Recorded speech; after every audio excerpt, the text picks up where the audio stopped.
Vocês já ouviram falar da diástase? A gente vai explicar o que é a diástase e contar a respeito da cirurgia plástica que pode resolver o problema, além de outras coisas que também podem ser feitas aí de forma complementar para dar essa sustentação na região abdominal. A gente convidou hoje o cirurgião plástico, Dr. Wendel Hugueto. Bem-vindo! Como vai? Tudo bem? Vai, tudo bom dia, prazer tê-lo aqui. Esse assunto é um assunto interessante, porque as mulheres que passam por isso ficam, assim, num desespero, vamos dizer assim. É uma coisa que incomoda, né? Porque há aí, o doutor vai explicar, essa separação, né? Dos músculos de uma região aí que a gente faz tanto exercício, que a gente treina e depois, muitas vezes, de uma gravidez, a diástase pode acontecer. Antes da gente começar com o assunto, então, e com a sua explicação, o assunto também chamou a atenção depois que duas celebridades vieram ao público contar que tiveram um problema. Vamos ver quem são essas celebridades. Na tela, olha lá.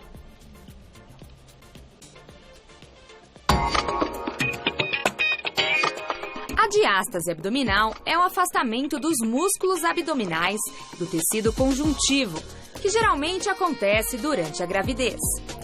Esse afastamento pode chegar a 10 centímetros de distância e se deve à fraqueza do reto abdominal, que fica muito esticado devido ao crescimento da barriga. É uma doença que afeta cerca de 30% das mulheres no pós-parto e pode causar dores na lombar, nádegas e coxas, incontinência urinária e dificuldade em realizar alguns movimentos. No início deste ano, a atriz Giovanna Antonelli foi submetida a uma cirurgia para corrigir o afastamento dos músculos do abdômen, causado pela gestação de suas filhas gêmeas, Sofia e Antônia, de 6 anos. A cantora Sandy também sofreu com a diástase abdominal durante a gravidez de seu filho Theo, em 2014. Em entrevistas, ela afirmou que até hoje luta para que sua barriga volte ao lugar. Além da alimentação regrada, ela treina e luta boxe. O tratamento depende da seriedade do caso, mas o fortalecimento da musculatura abdominal é essencial para acabar com este problema.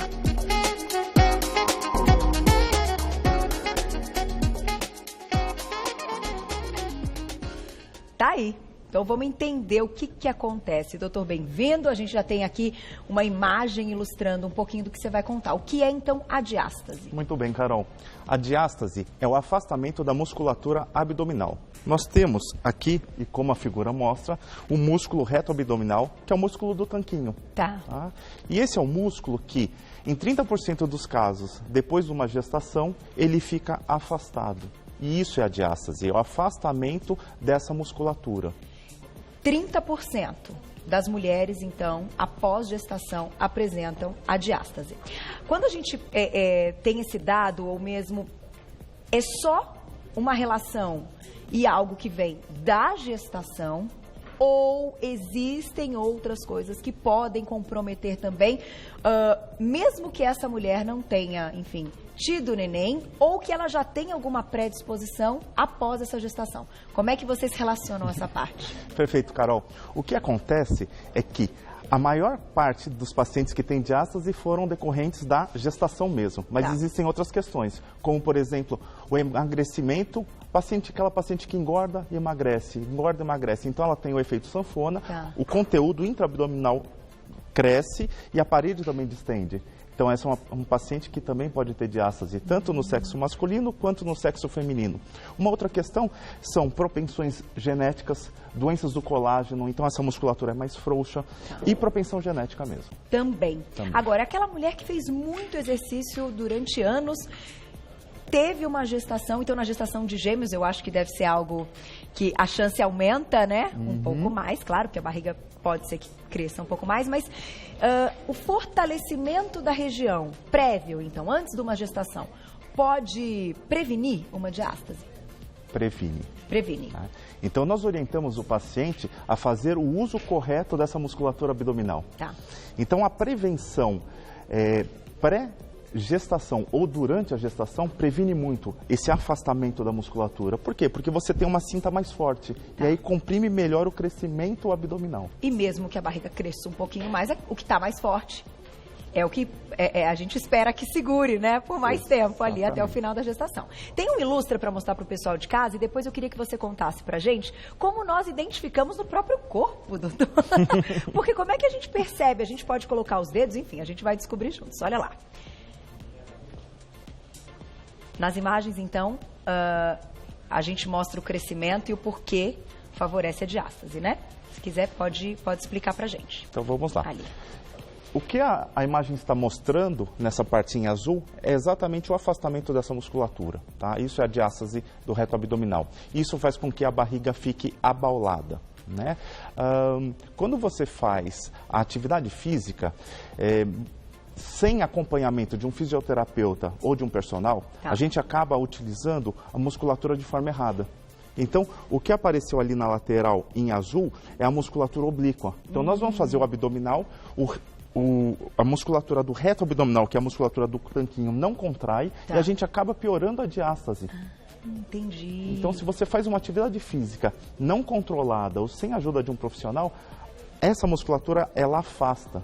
Então, existem exercícios específicos para cuidar da diástase. Ai, que legal. E normalmente são exercícios abdominais, mas que não normalmente são feitos por personal trainers, talvez por pessoas especializadas, né, num pós-gestação, a gente pode pensar assim?